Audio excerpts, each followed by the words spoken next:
I wanted the babies out of the house. So we put them in with the meat birds. They'll be their size in no time. Maybe next week.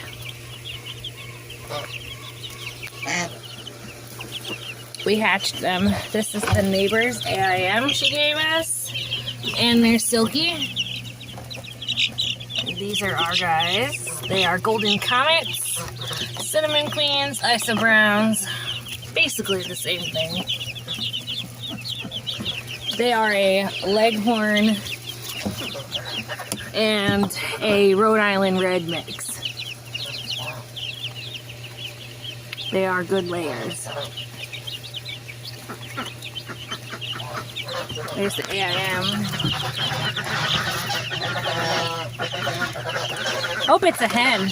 I want to try to make some murder chickens. They're leghorns and AIM mixes.